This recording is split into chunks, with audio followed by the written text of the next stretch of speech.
Degree primary teachers association PTLF Sindh के मरकज़ी इंतखाबात के सिलसिले में इंतखाबी सरगर्मियाँ अरूज पर पहुँच गई हैं। 28 जून को होने वाले मरकज़ी इंतखाबात के लिए मैदान में मौजूद दोनों पैनल्स अपनी इंतखाबी मुहिम भरपूर अंदाज में जारी रखे हुए हैं और वोटर से राब्तों का सिलसिला तेज़ कर दिया गया है। इसी सिलसिले में उस्ताद इत्तेहाद पैनल, जिसका इंतखाबी निशान किताब की जानिब से आज मिरहा हॉल मीरपुर खास में एक बड़े इंतखाबी इजलास का इनेकाद किया गया। इजलास में उस्ताद इत्तेहाद पैनल के मरकज़ी सदारती उम्मीदवार मोहम्मद शरीफ तुनियो समेत शकूर सारंग, मोहम्मद हयात लगारी, पेरान उमंगरियो, आज़म खान, मंजूर चेलियो, महबूब लगारी और दीगर अहदेदारों और असतज़ा ने बड़ी तादाद में शिरकत की। इजलास से खिताब करते हुए मरकज़ी उम्मीदवारों ने कहा कि उस्ताद इत्तेहाद पैनल के इंतखाबी मुहिम पूरे सिंध में भरपूर अंदाज में जारी है और सिलसिले में मुख्तलिफ अज़ला के दौरे किए जा रहे हैं।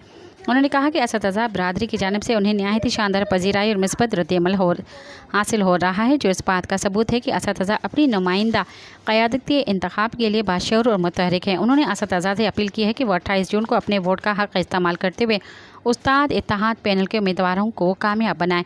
इजलास के इख्तिताम पर शुरा ने उस्ताद पैनल के इत्तेहाद पैनल की कामयाबी के लिए नेक तमन्नाओं का इजहार किया और इंतखाबी मुहिम को मज़ीद मौसर बनाने के अज़म का अहदा भी किया।